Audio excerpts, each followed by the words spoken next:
This is what breakthrough nerve pain from cervical dystonia looks like for me. Today I'm finally doing something about it, getting an occipital nerve block. Let me take you with me. Let's go. On the road to healing, 1 mile at a time.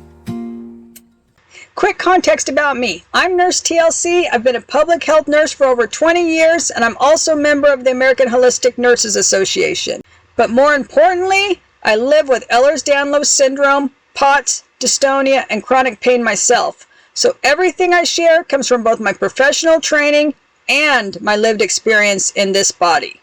I'm a registered nurse sharing my personal journey and research. This content is for educational purposes only and is not medical advice. Always consult your healthcare provider before starting any new treatment. I believe in combining Western medicine with holistic approaches because sometimes you need both the nerve block and the nature walk to truly heal. Now let's talk about what this nerve block actually is. If you live with cervical dystonia, migraines, or chronic neck pain, you've probably heard the term occipital nerve block. But what is an ONB, and how can it actually calm the deep, burning, electric pain at the base of your skull? Let's break it down in simple terms. An occipital nerve block, or ONB, is a small injection that targets the greater and lesser occipital nerves, which sit at the base at the back of your skull, back here, right where your skull meets your neck. These nerves carry pain signals from your scalp, head, and upper neck to your brain. When they get irritated, which happens a lot with conditions like cervical dystonia, muscle spasms, instability, or migraines, they become overactive and start firing pain signals non-stop. An ONB quiets those nerves. Alright, so we're going to be doing greater and lesser occipital nerve blocks. We're just putting some cold spray, and we're just going to put the needle right down into the spot where the nerve's at. We have our lovely ultrasound machine so we can see everything. A little bit of aspiration, and then we can see that we're kind of filling right around the nerve there, and our patient is giving us a great response. And then we're just going to re-angle a little bit just to going towards the location of the lesser occipital nerve and blanketing that area as well, which we can see under ultrasound. And we're done. So you might ask, what's in the injection? Most ONBs contain a local anesthetic like lidocaine to numb the nerve quickly, and others also contain a steroid to calm inflammation in the area. Think of it as hitting the reset button on an irritated nerve. You're giving it a break from constantly screaming at your brain. I actually just got an occipital nerve block this past Friday, so this is all fresh for me. I wanted to record right away so you can get how I was feeling at the time. All the way to Bakersfield for a medical appointment. So pray for me that we have a good appointment. I'm getting my occipital nerve block today, so that should help headaches for the time being between now and my next Botox injections. So it's just me and Seiji. My pain had been flaring from cervical dystonia, and the nerves at the base of my skull felt like they were on fire. Within minutes of the injection, that sharp electric pain started to fade. It was like someone finally turned down the volume on my nervous system. So I made it to my neurologist's office. There's the van. There's the building. Can I be real with you for a second? I actually put off trying the ONB treatment in the past. I kept thinking, will more injections be worth it?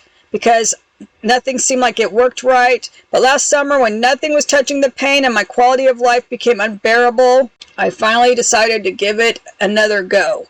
Because I had tried the one without the steroid in the past, and it didn't really help. But this one with the steroid definitely helps more. I couldn't even turn my head to check my blind spot while driving. I had to rely on my cervical collar for stability and to take pressure off. The pain was radiating up into my scalp so intensely that even washing my hair felt like torture, when you barely can touch like this and it kills you. I was taking breakthrough pain meds multiple times a day, and they barely touched it. That's when I knew I couldn't keep living like this. In cervical dystonia, the muscles in your neck are constantly tugging, twisting, spasming, like wringing out a towel. That tension creates mechanical irritation to the occipital nerves. For people like me with Ehlers-Danlos syndrome or craniocervical instability, those nerves can get stretched or compressed even more easily due to the defective connective tissue that typically hold everything in place. This is actually called occipital neuralgia. Those nerves become chronically inflamed, and it's incredibly common in the EDS community. An OMB reduces the inflammation around the nerve and gives the surrounding muscles a chance to relax. Oops.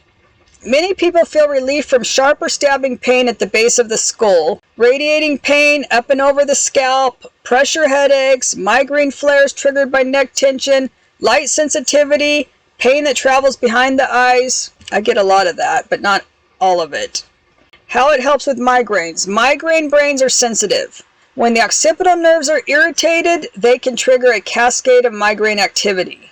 Definitely don't want that, because then you're pretty much bedridden. By calming the nerve, ONBs decrease migraine frequency, reduce the intensity of attacks, shorten the duration, prevent neck tension from turning into a full migraine flare. It's also helpful when you're in a lot of pain. I use OMBs as part of my regular pain management plan, and I get one every 12 weeks before my Botox treatments wear off. Usually around 1 month before my Botox is due, since Botox always wears off a few weeks early for me, and then it takes a week to 10 days to kick in, so I have a good 3 weeks where I'm miserable. So I use this procedure as kind of to calm things down, so I'm not in quite as bad of pain in the interim before the Botox kicks back in. From all the nerves in the back of my head that get really super sore right before the Botox starts wearing off. So I don't have my Botox until January due to the holidays, so it's going to be a little late. And what it feels like, it's quick, usually just a couple of minutes, the procedure. Most people feel a small pinch, a bit of pressure, and a warm tingling sensation as the anesthetic spreads. But for me it is painful because my nerves are so inflamed, but that pain is only like 20 seconds, so I can bear with it through the procedure. From my research, many people feel relief within minutes. While the steroid could take, if you get the steroid in it, it could take a few days to kick in. During mine on Friday, I felt the pain and then the warm spreading sensation. About 5 minutes later, or even less than that, I think, my pain went from an 8 out of 10 due to the driving and all the irritation, down to a 1 out of 10 because the lidocaine made the back of my head completely numb, which is such a relief. I just love that numb feeling. Head's numb, which I really like this numbness. It'll be completely numb for the next 24 hours until the other medicine kicks in, the longer acting one. So this is to help with the headaches. By the next morning, I woke up at a 2 out of 10 for the first time in weeks. Actually, it felt just so good not to have that burning pain.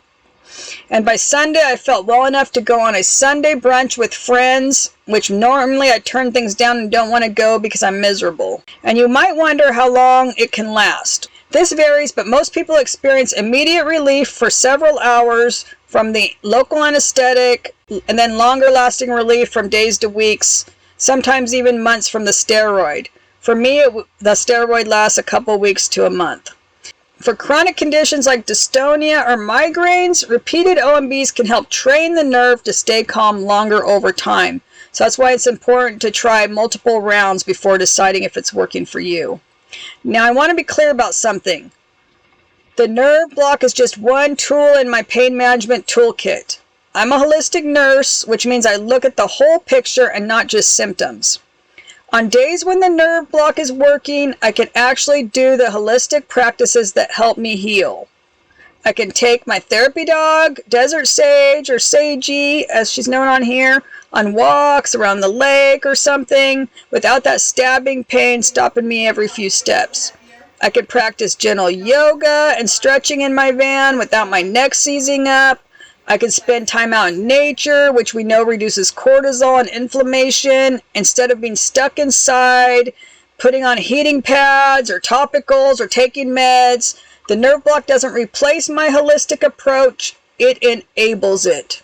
Sometimes we need Western medicine to quiet the nervous system, enough that our bodies can actually respond to the healing practices we know work. The movement, the nature exposure, the stress reduction, and the anti-inflammatory diet or whole food diet that I mostly eat It's not an either or, it's a both and. But here's what the nerve block has given me back. Yesterday, I was able to work on my laptop for 2 hours without needing a break. Now, that's huge for me. I'm constantly in pain, so I need a lot of breaks. This morning, I took Desert Sage for a walk without the shooting pain.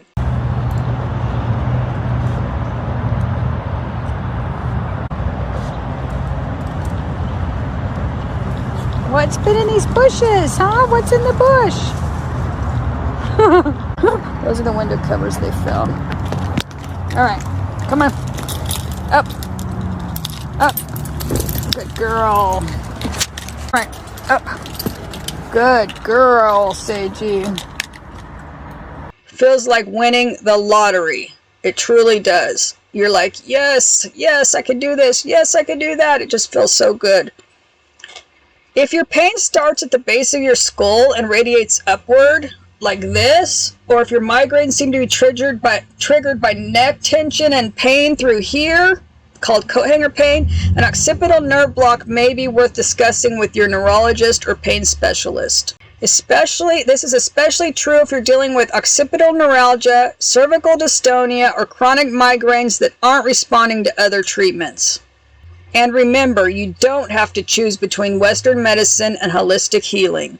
The goal is finding what combination helps you function and thrive. I want to hear from you. What's your current go-to for managing breakthrough pain? Are you using nerve blocks already? Botox, medications, or something else entirely? Maybe some herbal remedies that I want to know about, because you know I love my herbal remedies. I read every single comment, and your experience might help someone in our community. And if you found this helpful, hit that subscribe button, like the video, and even share it out. That will help me so much. And subscribe so you don't miss the follow-up video in a few weeks showing how long this relief actually lasts. Because let's be honest, we all want to know if it is worth it in the long term. Your pain is real, your relief matters, and you deserve tools that help you get through each day with a little more ease. And I'd love to invite you to my Wellness Wednesday live chats, which are every Wednesday, 9 a.m. Pacific, where we discuss different wellness topics, and you can ask me whatever questions you have then. We'd love to see you. Come and join us, and I'll see you this next week. Bye! On the road to healing 1 mile at a time, with desert sage and hope by my side. With pain and strength part of our day, we love helping others along the way.